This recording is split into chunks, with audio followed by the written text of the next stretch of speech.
Law 14, Declaration and Forfeiture. The batting captain can declare an innings closed at any time when the ball is dead. He may also forfeit his innings before it has started. Law 15, Intervals. There are intervals between each day's play, a 10-minute interval between innings, and lunch, tea and drinks intervals. The timing and length of the intervals must be agreed before the match begins. There are also provisions for moving the intervals and interval lengths in certain situations, most notably the provision that if 9 wickets are down, the tea interval is delayed to the earlier of the fall of the next wicket and 30 minutes elapsing. Law 16, Start of play. Cessation of play. Play after an interval commences with the umpire's call of play, and at the end of a session by time. The last hour of a match must contain at least 20 overs, being extended in time so as to include 20 overs if necessary. Law 17, Practice on the field. There may be no batting or bowling practice on the pitch except before the day's play starts and after the day's play has ended.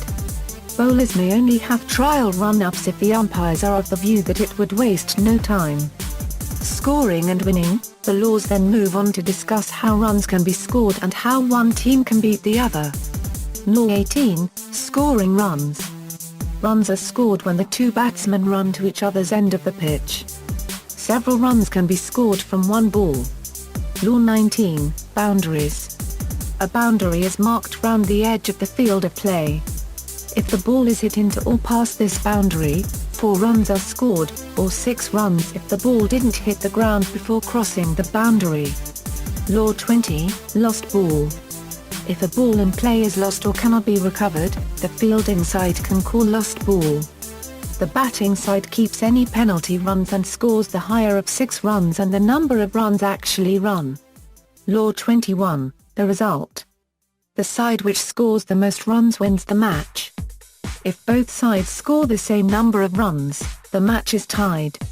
However, the match may run out of time before the innings have all been completed.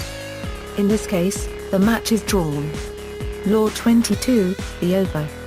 An over consists of 6 balls bowled, excluding wides and no balls. Consecutive overs are delivered from opposite ends of the pitch. A bowler may not bowl 2 consecutive overs. Law 23, Dead ball. The ball comes into play when the bowler begins his run-up, and becomes dead when all the action from that ball is over.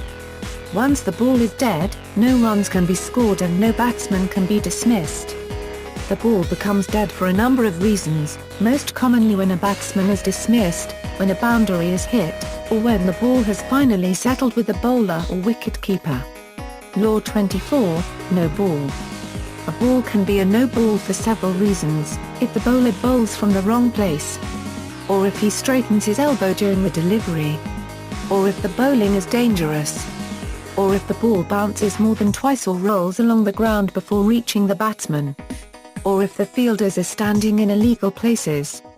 A no ball adds 1 run to the batting team's score, in addition to any other runs which are scored off it, and the batsman can't be dismissed off a no ball except by being run out, or by handling the ball, hitting the ball twice, or obstructing the field. Law 25, Wide ball. An umpire calls a ball wide if, in his or her opinion, the batsman did not have a reasonable opportunity to score off the ball. A ball is called wide when the bowler bowls a bouncer that goes over the head of the batsman. A wide adds 1 run to the batting team's score, in addition to any other runs which are scored off it, and the batsman can't be dismissed off a wide except by being run out or stumped, or by handling the ball, hitting his wicket, or obstructing the field. Law 26, By and leg by. If a ball that is not a no ball or wide passes the striker and runs are scored, they are called byes. If a ball that is not a no ball hits the striker but not the bat and runs are scored, they are called leg byes. However, leg byes cannot be scored if the striker is neither attempting a stroke nor trying to avoid being hit. Byes and leg byes are credited to the teams but not the batsman's total. Mechanics of dismissal. Laws 27 to 29 discuss the main mechanics of how a batsman may be dismissed. Law 27, Appeals.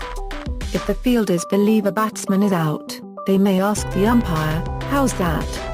Commonly shouted emphatically with arms raised, before the next ball is bowled. The umpire then decides whether the batsman is out.